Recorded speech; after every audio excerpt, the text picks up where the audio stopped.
Bonjour à tous. Il faut en profiter, c'est le dernier week-end avant fermeture à la station des Rousses. Dernière descente aujourd'hui et demain de 9h à 16h30.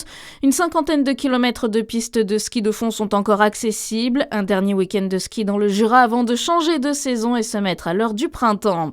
Depuis minuit, ils n'ont plus le droit de faire campagne. C'est le début de la réserve électorale pour les candidats au second tour des municipales qui se jouera demain. Il reste partout en France 1500 maires à élire.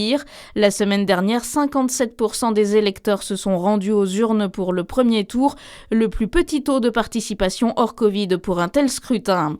En Côte d'Or, une grande journée job dating pour l'enseigne Leclerc. Vous aurez la possibilité de participer à un entretien d'embauche sans inscription préalable en seulement 10 minutes aujourd'hui. En Côte d'Or, 4 magasins participent à l'opération, parmi eux les magasins de Beaune ou encore de Dijon. Au total, 5000 postes sont à pourvoir dans l'Hexagone. En Saône-et-Loire, le marché de Saint-Christophe-en-Brionnais va désormais accueillir des ventes d'ovins. Le plus grand marché français de bovins maigres s'y tient déjà tous les mercredis. 42 800 jeunes bovins y ont été commercialisés en 2025.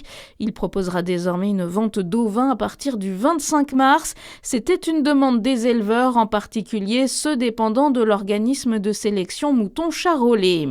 Une grève surprise hier à la clinique Saint-Vincent à Besançon. Le personnel soignant a engagé une grève massive. Près de 150 personnes ont participé à cette grève. Un débrayage qui devrait à minima se poursuivre jusqu'à mardi si aucun accord n'est trouvé avec la direction sur l'amélioration des conditions de travail ou encore des augmentations de salaire pour tous. Et puis du foot, le RC Lens reprend provisoirement la tête de la Ligue 1. Les 100 et or ont déroulé hier face au SC d'Angers pour s'imposer 5-1. Bonne journée sur Fréquence Plus.